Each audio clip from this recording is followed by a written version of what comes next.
Psychic Radio, WYCD HD3 Detroit, KJAQ HD3 Seattle, WBMX HD3 Boston, and on AOL Radio and Yahoo Launchcast. How would a paranormal investigator answer the question, what is heavenly joy? How does it relate to adventures with ghosts, psychic development, and UFOs? And how does any one person find time to write 42 books? Geez, I've only written 8. That makes me sick. Anyway, here we are. Again, welcome to the 104th broadcast of Behind the Paranormal with Paul and Ben Eno. I'm Paul, and I'm afraid Ben is not with us tonight. I gave him the night off. He had a chance to go see some old friends up near Boston, and despite the impending weather, I said, well, hey, go for it. So he won't be with us tonight, but he sends his best. And a very special welcome to all the listeners on our newest broadcast venue, ParaX Radio, which is carrying the live feed of our Sunday show here beginning today. And we're in for a real treat tonight as we have our first of what we hope will be many visits with America's paranormal Renaissance woman. Our call-in numbers here at CBS Psychic Radio and PsychicOnAir.com. Tonight, our toll-free number just for this show, 866-894-3141, toll-free from anywhere in the USA, or 248-545-SOUL. That's 248-545-7685. Or if you're listening on a computer, use the nifty instant feedback feature to the right of your homepage screen. Rosemary Ellen Guiley is one of the world's leading experts on the paranormal with 42 books, including 9 encyclopedias, or encyclopediae, and hundreds of articles in print on a wide range of paranormal, spiritual, and mystical topics. She roughly has 1 million copies in print. Like me, Rosemary has a background in professional journalism. She holds a BA in communications from the University of Washington at Seattle, where folks are listening, I hope, on the great KJAQ 96.5. Her popular encyclopedias on ghosts and spirits, angels, demons, vampires, and werewolves, magic and alchemy, witchcraft, dreams, mystical and paranormal experiences, and saints are considered essential sources for authors, researchers, film and documentary producers, and paranormal investigators. Her work has been translated into 14 languages and has been selected by major book clubs around the world. She appears in television programs, documentaries, docudramas with paranormal themes, makes numerous media and lecture appearances, including colleges and universities, conducts original field investigations of haunted and mysterious sites. Rosemary is a frequent guest on Coast to Coast AM with dear old George Nuri, and on many other television and radio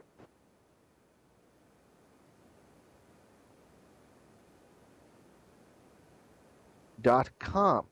We'll talk about that a little later. Rosemary's website, www.visionaryliving.com. Visionaryliving.com. Her credits go on, but let's talk with her. Rosemary Ellen Guiley, welcome to Behind the Paranormal. Thank you, Paul. It's a pleasure to be with you tonight. Well, it took us a while to get her, but here she is. Anyway, now here we've got a couple of questions from Ben here because he usually starts, and he said, "Dad, don't forget to ask her this." I'll quote, "Funny that I've never asked my dad the same question, but how did you ever get from journalism to paranormal studies?" For me, it was quite a natural progression, and it was a marriage of my main interest, my personal and my professional interest. I'd been interested in the occult since I was a kid. Like most children, I had some psychic experiences. I think just about every child does. I was by no means a psychic wonderkind. I wasn't like the boy in Sixth Sense. But I did have some experiences, and so did other members of my family. And I think because I was also fascinated by the supernatural, science fiction, fantasy, a voracious reader. I loved astronomy when I was young, even had ambitions for some time to be an astronomer. That kept my interest in the paranormal going. I was absolutely fascinated by it and why it was so mysterious, why people had uneven experiences. You know, no two people could seem to have the same experience at the same time. And as I got older and got into journalism and newspapers, magazines, the wire service, my own quest for information just naturally led me to start writing about the paranormal. And I aspired to be an author. Although originally I was intending to do more fiction with the paranormal than nonfiction. And I think it was my thirst for information that just led to the domination of nonfiction in my life. And what I've been doing is really pursuing my joy, which is a personal quest for information, and it's my professional livelihood as well. Mm-hmm. Very good.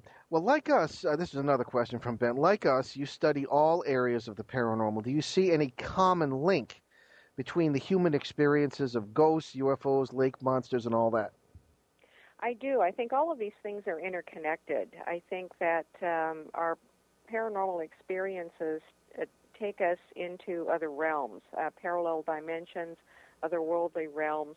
I think that the beings that we encounter are probably beings in their own right that exist in these other dimensions, and we experience them when we have these intersection points where the dimensional boundaries thin out and join together, portal areas or momentary states of consciousness where we transcend ordinary reality. And if there is one thing behind all of these experiences, I haven't found it yet, but I've found in examining our experiences that we often put different labels on what may be the same experience. We just explain them differently in terms of our times in history, cultural influences, even religious influences. I did an informal study once, for example, on angel experiences and ET experiences.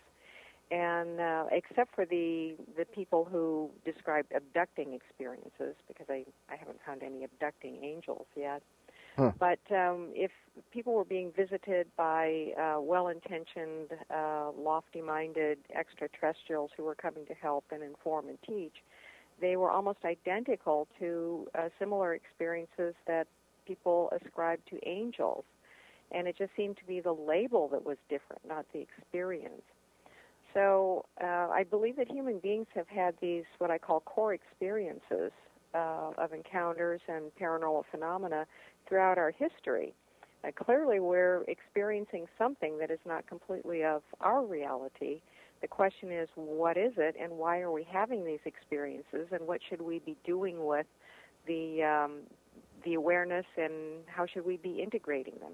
Well, all I can say is bless you, child, because you are among the few guests we ever get of your stature who seem to, I'm not going to, I hate to say agree with us, but I came to very similar conclusions by the late 70s, and I know I've always felt like a voice crying in the wilderness when it comes to multi-dimensions and a sort of deeper understanding than the seance room, so to speak.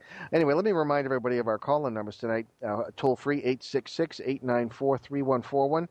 Toll-free from the U.S., or 248-545-SOUL, 545-7685 from anywhere else or anywhere, period. Or if you're listening on a computer, use the instant feedback feature. We're speaking with Rosemary Ellen Guiley, paranormal Renaissance woman. I think that pretty much sums it up.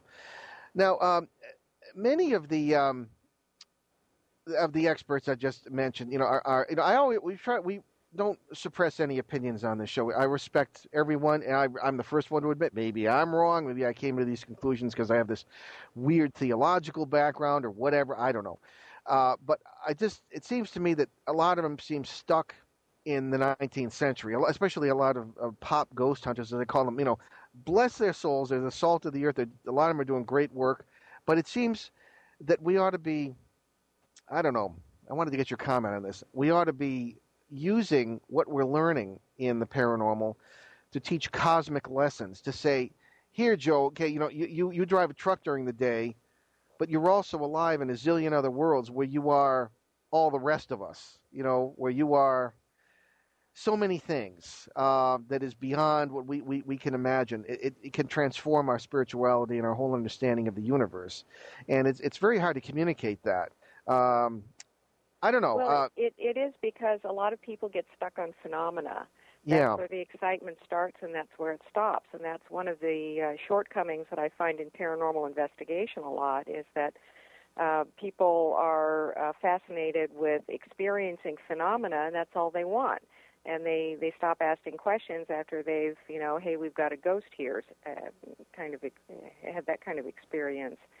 I've always told people that if you stay in the paranormal long enough and go deep enough, you wind up asking the same very profound mystical questions that people have asked throughout the ages. The paranormal becomes very much a spiritual and even mystical pursuit. Exactly, yeah. How long have you... A lot of I'm people sorry. don't realize that those dimensions to the paranormal, where we're entranced by ghosts and monsters and scary things, and we don't realize that there's much more depth and dimension behind that. Yeah, well put. Well, we did a show yesterday on another station about world peace and the paranormal, and the conclusions were very interesting and rather inspiring. How long have you been investigating the paranormal? Well, full-time since about the early 80s. I became self-employed in 1983. And initially I did a mix of things, to get projects going. Some of them were paranormal and some of them were more commercial-oriented, business writing and things like that, general commercial sorts of articles and even book projects.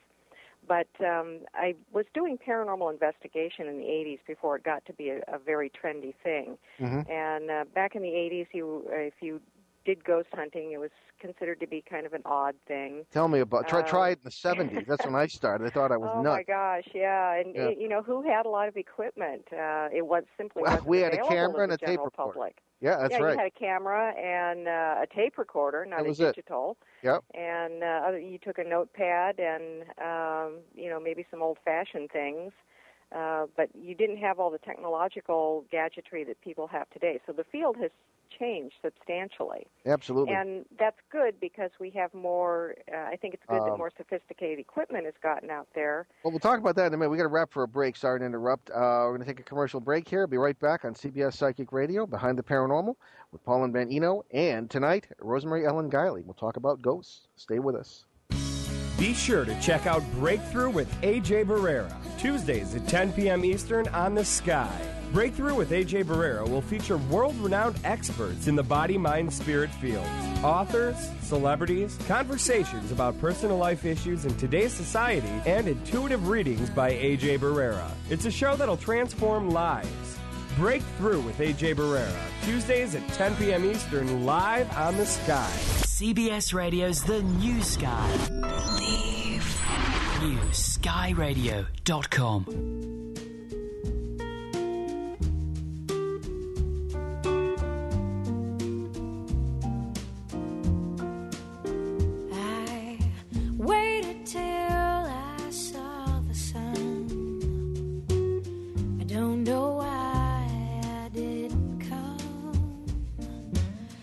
Left you by the house of fun.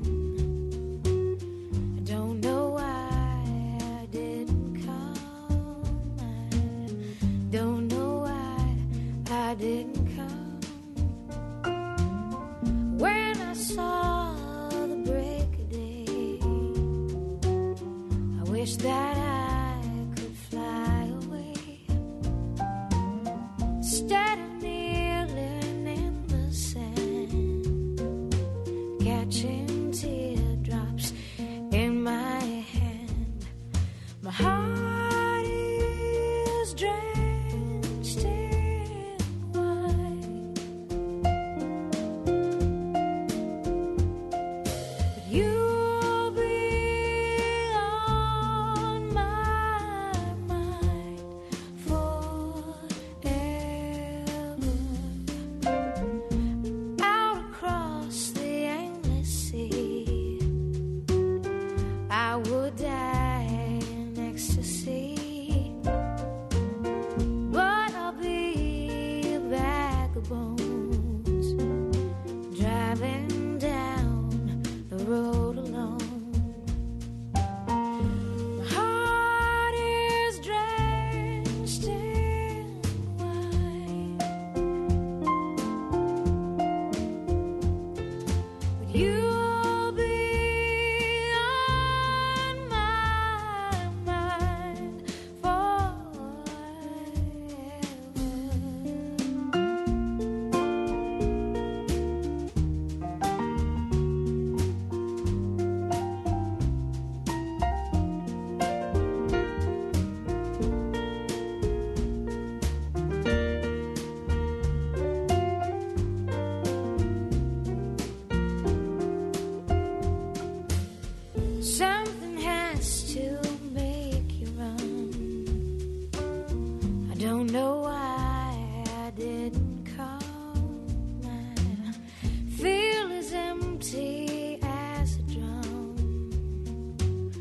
don't know why I didn't come. I don't know why I didn't come. I don't know why I didn't come. Psychic Radio is now CBS Radio's The Sky. Back to Behind the Paranormal with Paul and Ben Eno. Call now 248-545-SOUL. New skyradio.com. Believe. And we're back Behind the Paranormal. We have Rosemary Ellen Guiley with us tonight, paranormal Renaissance woman, and we do have a call, and we will get to ghosts soon enough, but we have our reporter, Cindy, with us this evening, and our show has reporters. If anybody's interested in that, check our website, behindtheparanormal.com, and you can fill out a little application for that. So, Cindy, are you with us? Yeah, I'm here. How are you doing tonight? Hello. Hello, can you hear me? Yeah, how are you tonight? Hello? I can barely hear you, so the connection isn't terrific, so I try not to yell. Okay. I had a question. I emailed you earlier, Paul, for Rosemary as well as the listeners. It's just an issue that has bothered me for quite some time, and I've never been able to get like a good answer. And that is in regard to, and Rosemary and both of you, since it's in regard to EVPs and photographic evidence and spiritual of spirits. Or I don't like that language, so forgive me. I'm using antiquated language for my idea, but why is it? Cindy's one of my disciples. Yeah, right. Why is it that, and I watch all the ghost shows just because I like to see what they're finding. I see quite often, like the EVPs will not be evident until the recording is played back. Likewise, video evidence. They didn't see it on real time, but on replay, there's some sort of evidence. Why is that? If the frequency is out of our frequency range in the first place, what is it about the equipment that's bringing it into our frequency range so we can see and hear it? There's a gap there, and I don't understand what the translation is. And I don't think we have a really good answer to why it happens that way. That's something that's puzzled me too. But you know, the new development in EVP for real-time EVP is, and also an instrumental transcommunication, which is real-time video. There are experiments and researches being done all over the world in that regard with evidence. It's very controversial, it's very unreliable, but people are getting real-time communications and images. Okay. Well, I just was curious. It may be a matter of technology. I sort of think it has to do with how these transmissions of manifestations are made, and perhaps we lack the right technology to capture it properly. I think that we're probably in very primitive stages in that regard. I know everything vibrates, everything has a frequency, so I'm certain that it has something to do with that. But it's like I've never been aware of anybody that's selling camcorders saying, "Oh, by the way, this will bring in, spirit evidence." Yeah, on demand. There's a lot of talk about the supposed telephone of the dead. Can we? Oh yeah, that Frank's box. In fact, I have 6 of those devices. I have 4 Frank's boxes and 2 mini boxes, and I've done quite a bit of experimentation with them for several years now, and I have gotten recordings that are both, they come in both as what we would call passive or traditional EVP, that is, you don't hear it until you listen to the recording, and some of it real time, that you're hearing it while you're listening to it. I've heard of that too. Yeah, questions that I simply can't explain naturally, that cannot be explained as just synchronistic bursts off a radio. If you've got a scan going very rapidly on the band, you're only going to get a word or a couple of words at a time off any one station. And some of the communications are just too long. Even I might tell the listeners, too, I did some homework on this. one of Paul's guests, Murray Silver, had a show on in September of '08, and it's show number 16. If everybody'd like to go back and kind of listen to that, or Rosemary, you might check it out. He had an interesting theory, not specifically on this specific issue, but on something that you were talking about earlier in the beginning of the show, and I think everybody'd be interested to go back and check that out, because I'm old. I have to have my mind refreshed, you know. Tell me about it. Okay, well, thank you. I won't take any more of your time, and thank you for letting me call in tonight, Paul. Oh, absolutely. Thank you very much, Cindy. Cindy lives in Kansas City. Bye-bye. You know, it's very interesting that, funny, during the break, we were Rosemary and I were talking about what it was like in the real old days when I started. You know, you probably had Triceratops was grazing on the town green. And we had just the opposite situation. We had in our first case, which was this lost village, as they call it, in Pomfret, Connecticut. A bunch of us stood there, and we heard children laughing by this brook, moving up and down. The sound was very unnaturally speedy sound moving up and down this brook. And we attempted to record it, and we couldn't. So here's an example where we could hear it with our ears, I guess, but not with recording equipment. Now, albeit 1971, the Flintstones, had tape recorders like this. So who knows? Maybe the technology had changed. But one thing I always ask EVP people is, if the spiritualist approach is correct and these are spirits rather than whole people, then what do? You got stuff being recorded which has to come from vocal cords but no bodies, hence what's that? So they said, well, I don't know, but then there are other explanations too. So I don't know. There is a lab in Italy that's done some very interesting forensics on some of these recordings to try and determine whether or not they're real people talking, live people. And I don't know what the statistical breakdown is, but there are a fair number of them that can't be explained in terms of coming from living voices. So where are they emanating from? And there are a number of possibilities. They could be entities in other realms. They could be the dead. We could be talking to versions of ourselves in parallel dimensions. Some people have even speculated we're talking to our future selves. Yeah. And we simply don't know. Okay. You can't have long enough conversations, real time, to get any solid information that you can validate in very good ways. That's true. I believe Paul Innocenti's working on that project. He's going to be our guest in March. I don't have it right in front of me, but we do have Dave Marsh, one of our newest reporter, on hold, and I'm sure he's got something interesting to ask and to tell us. So, Dave, are you there? Yes, I am. Oh, welcome to the show. How are you doing? Very good, and thank you, and it's an honor. The question I have is, it seems to be a growing trend for people that own haunted facilities and haunted buildings to use them as marketing tools to bring in ghost hunts and paid ghost hunts. And they're making a lot of money on haunted locations. So I'd like to get your opinion on capitalizing on ghosts and people using ghosts almost as pets and not doing enough to help them cross over and cleanse these facilities. Well, first of all, we can't assume that they're earthbound souls at all of these places. I think that the majority of haunting phenomena are remnants. They're like memories stuck in space. Kind of shells or impressions left behind and not necessarily earthbound. My experience, and I will say limited experience with earthbounds, because I don't really go looking for them to do releasement work. I have done releasement work, is that not all of them can be automatically helped all the time.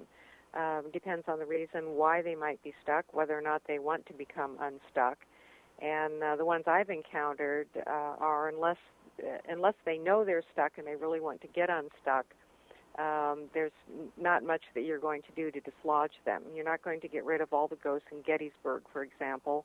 Some of them are just going to be stuck for a very long time, and some of them, I think, are just, they're literally phantom reenactments going on all the time, and some of that may have to do with the geophysical properties of all that granite in the soil, as well as, the bloody, violent events that took place there.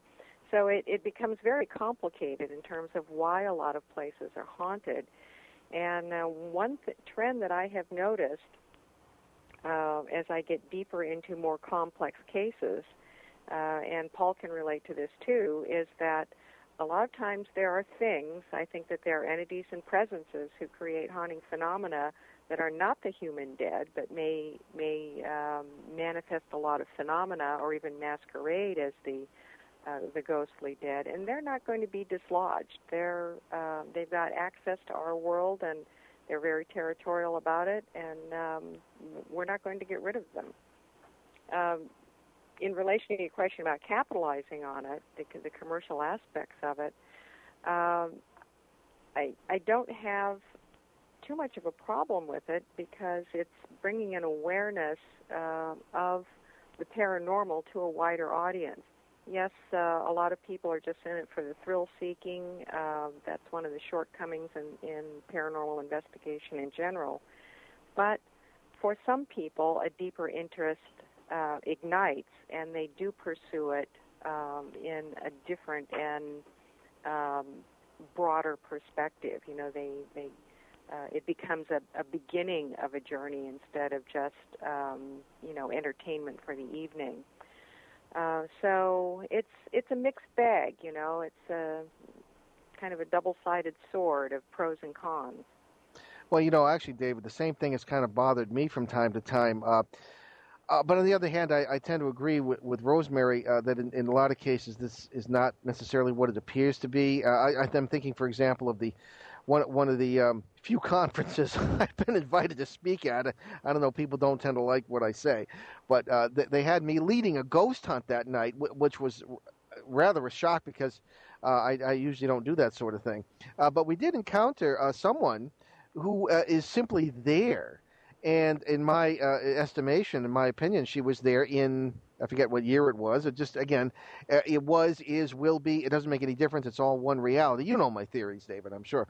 Yeah. And this is essentially what it was. So it wasn't a matter of freeing someone. It was a matter of showing some solidarity across what we call time, across the worlds. And it was an intensely beautiful and intimate experience. We literally held hands, and we just sent love back to this was a woman who apparently had lost her son and drowned in the river. This is an island in the Ohio River. And it was an intensely beautiful experience. And I don't know about freeing people or sending them to the light, whatever that means. I mean, just all this stuff. Just love, to us, that's what we did. And one would hope that at times, despite anybody paying for anything, that this might become the trend in these sort of quote-unquote ghost hunts. I don't know. Yeah, well, Paul, Oh, go ahead. Yeah, as I've been on some of these ghost hunts, I've noticed there's been very young children at a lot of these facilities, and and I have a little bit of a concern with that. I have a big concern with it. So, and that's I went round and round with a couple of people on this on the show, including dear old our friend Jeff Belanger, who's practically a neighbor of mine. And I said, what are you doing? I mean, we're dealing with things that people have no idea how deep this goes or how dangerous it can get. And it's just, you don't bring kids on this sort of thing. That, nightmares, one thing, I don't know. It's terrible. Anyway, we're going to pause for a break. And Dave, would you stay on the phone with us? I don't want to run up your phone bill here, but no, that's fine. I'll stay. Continue our discussion after the break here on Behind the Paranormal. Stay with us. Psychic Radio. 24 hours a day. Reach out from beyond to your ears. On the web now. Log on to psychiconair.com. Your spiritual well-being is our concern. This is Psychic Radio. Powered online by AOL at psychiconair.com. We know you're listening. Spend all your time waiting for that second chance. For a break that would make it okay. There's always some reason to feel not good enough. And it's hard at the end of the day. I need some distraction. Oh, beautiful release. Memories seep from my veins. Let me be empty. Oh, and weightless and maybe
your back. Storm keeps on twisting. Keep on building the lies that you make up for all that you lack. It don't make no difference. Escape one last time. It's easier to believe in this sweet madness, all this glorious sadness that brings me to my knees. In the arms of the angel, may you find some comfort here. Psychic Radio is now CBS Radio's The Sky. Back to Behind the Paranormal with Paul and Ben Eno. Call now 248-545-SOUL. New skyradio.com. Hi, everybody. Welcome back to Behind the Paranormal.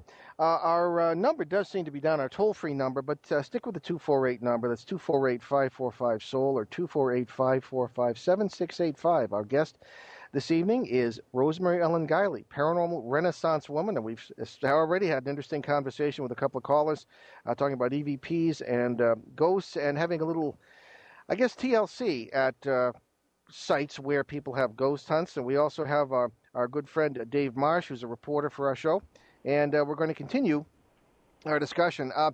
Now, I don't. Does that answer your question, Dave? We were talking about the compassionate side of ghost hunting, I guess.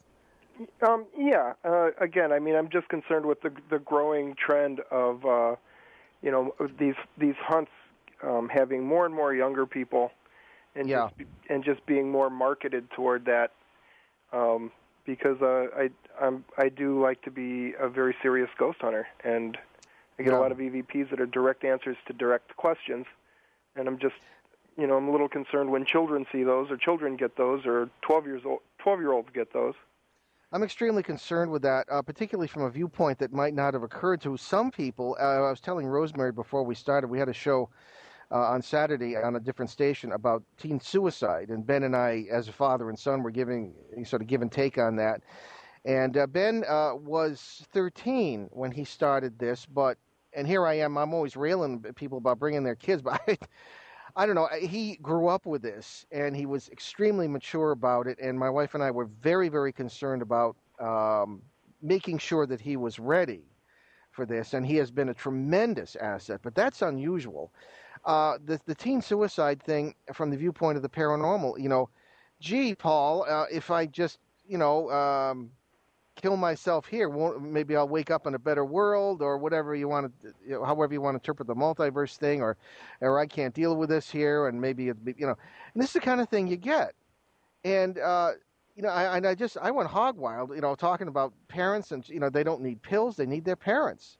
They need love, and they need to be shown that the world is what we make it, not what it makes us, and so, but this is why I agree with you 100%. I really think this is a matter of great concern, and again, encouraging kids to get involved with this is, I don't think anybody should be involved with this who isn't absolutely ready.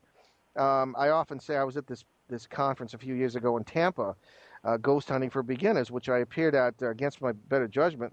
And they say, okay, well, what's your advice for everybody? I said, don't do it. You have no idea the depth, the breadth, the danger, the beauty of what you're touching. You just don't know, and it's, I don't know. So, but again, I'm a voice crying in the wilderness, but I certainly agree with you and hope other people do about children. Sorry, don't mean to go rambling on here. Well, it is one of the downsides of it, and there are plenty of adults who get themselves into trouble, as well as exposing their children to a lot of things. The problem with the commercialization is it doesn't treat the paranormal very seriously, and so it becomes entertainment. And the reality shows are entertainment; they're not reality shows. That's right. So it puts a different emphasis on things. As I was saying, it's a double-edged sword, because the benefit of it is that more people have become more acquainted with the paranormal, probably ghosts are one of the easiest ways that the general public can dip a toe in that water. And I think it brings home the point that places with activity or the closeness of these other realms, they're not just the odd place here and there. It's everywhere. That's right. That's right. The whole planet, well, as John Keel would have said, the whole planet is haunted. I mean, it's just it's the natural state of the world. It's the natural state of the universe. This give and take between these worlds.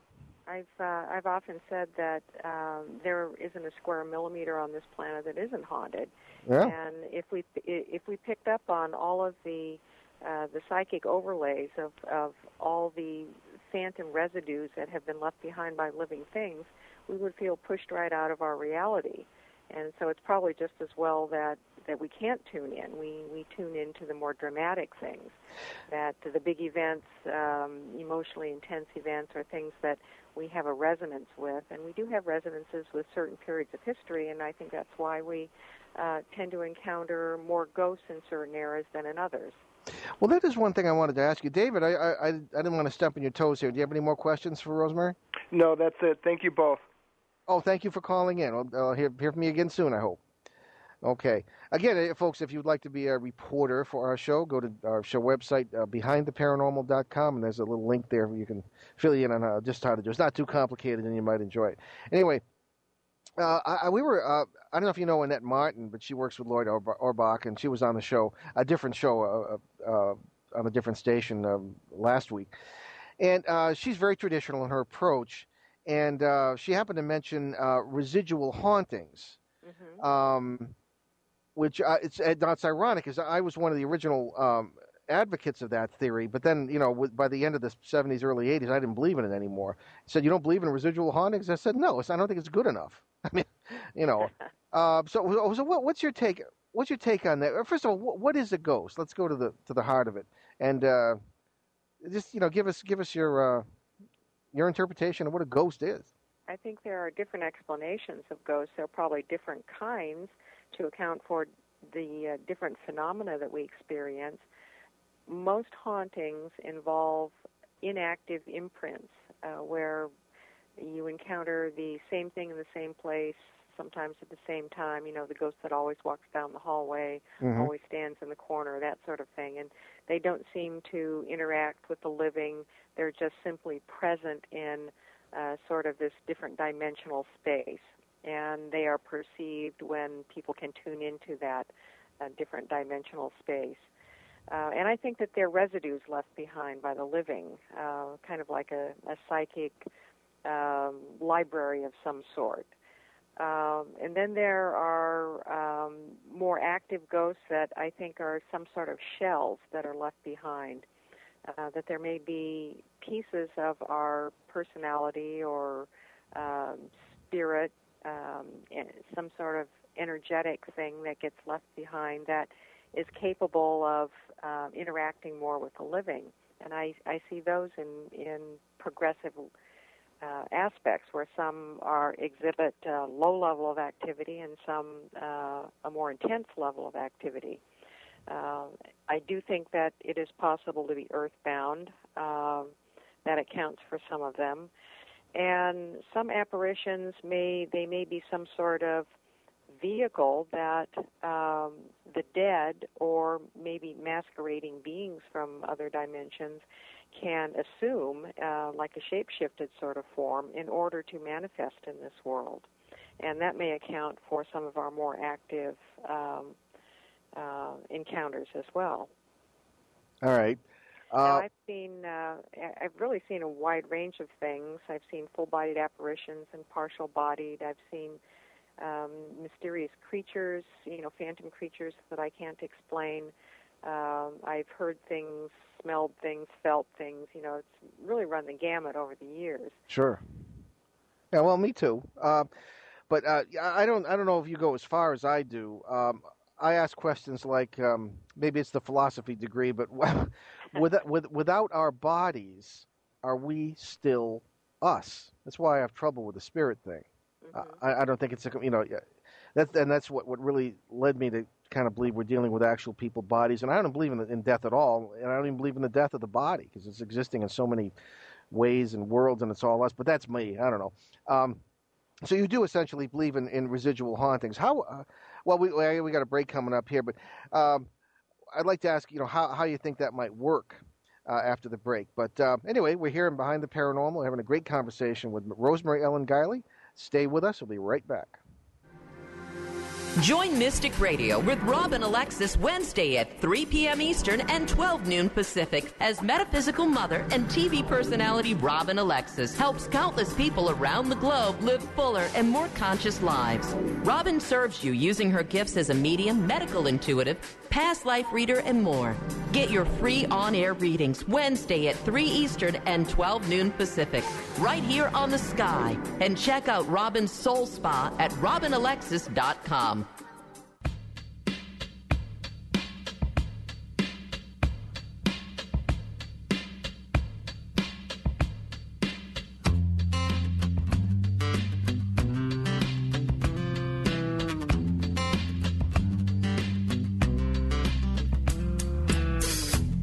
It's the perfect time of year, somewhere far away from here. I feel fine enough, I guess, considering everything's a mess. There's a restaurant down the street where hungry people like to eat.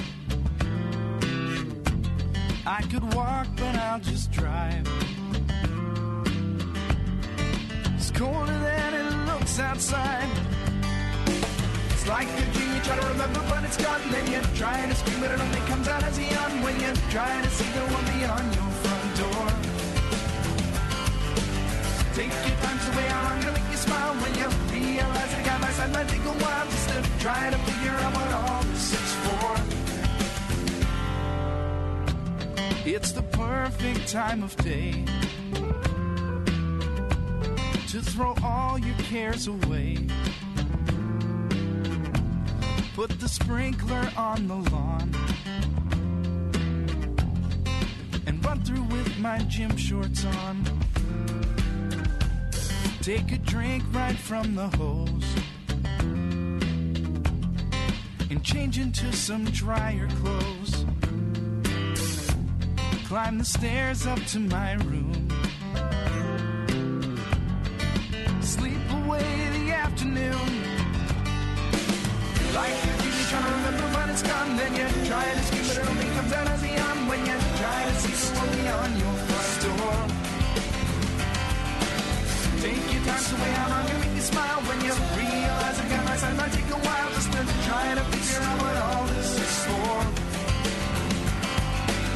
Try to figure out what all this is for. Try to see the one beyond your front door. Try to figure out what all this is for.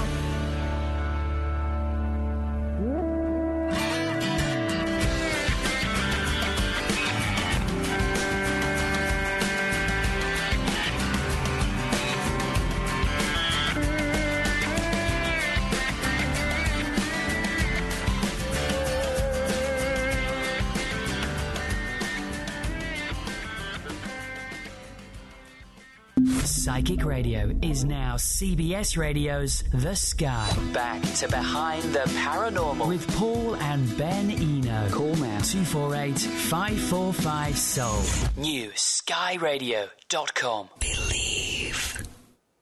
Hey, welcome back to Behind the Paranormal with Paul and Ben Eno. Without the Ben tonight, I'm afraid. And we do have Rosemary Ellen Guiley, our good friend from Connecticut and paranormal renaissance woman. And we do seem to have our toll-free number up and working.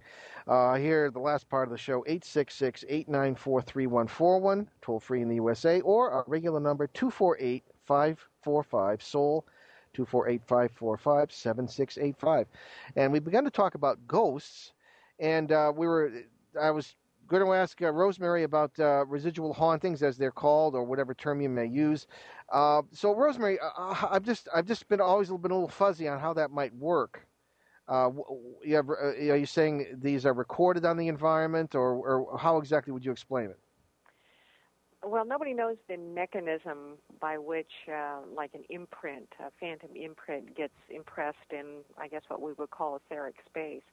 But there seems to be some sort of energy residue from the living which is able to linger behind in part of our reality and act like a phantom photo album or video album.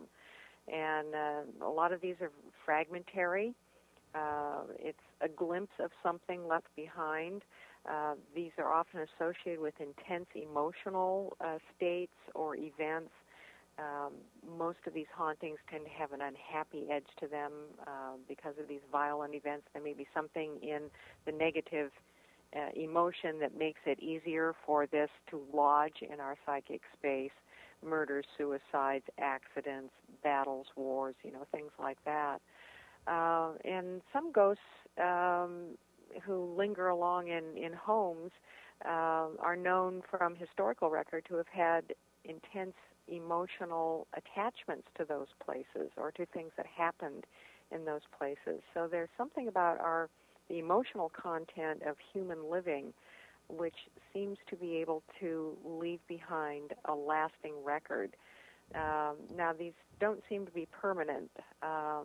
Some of them fade over time, and I think that's why some old historical hauntings just don't hold after a while, because they've lost their energy, like a battery that runs down. So how long they last, I think, depends on the event. I think it depends on an investment from the living, the people who want to participate in that energy.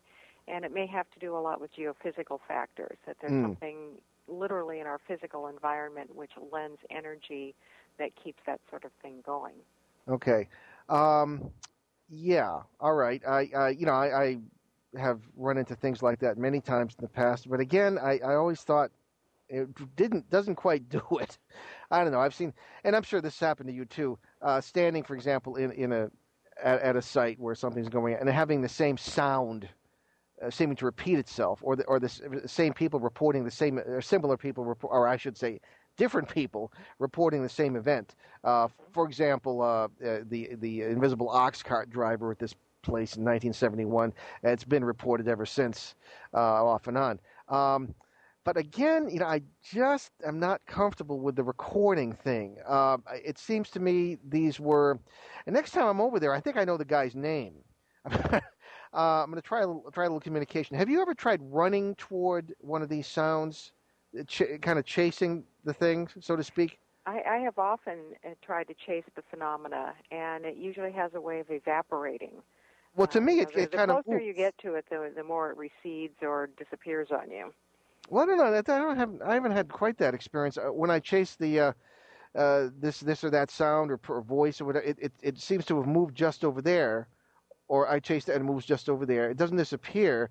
I kind of interpret that as... It can't be pinpointed in physical No, space. exactly, because Einstein proved that space and time are curved. I think what is happening is holes are being punched in space-time. You're dealing with that. And this, I think, is really exciting, dealing with actual people. And I've gone, I think, beyond what a lot of people do at times, especially in cases where... I'm thinking of one case in Massachusetts where there was a woman contemplating suicide in whatever time or space she was living in.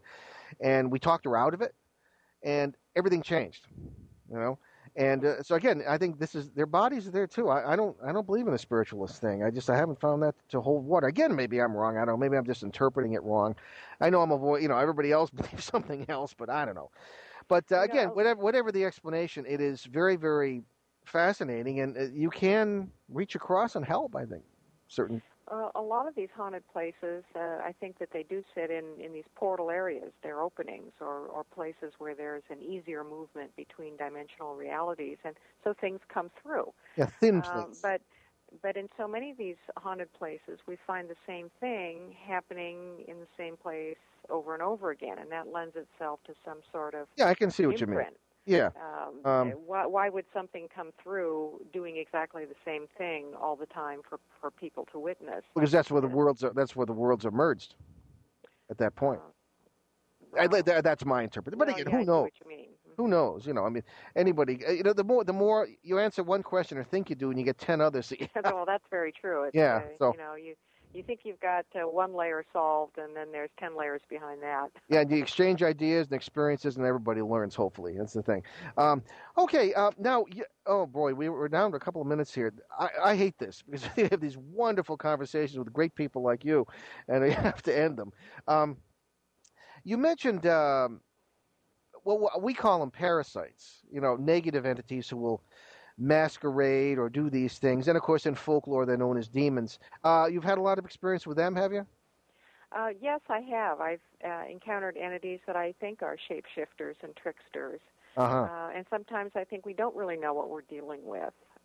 We think we do, but do we really? And I think that accounts for a lot of our experiences with dark entities, entities that like to play tricks on us, or shape-shifting from one form to another.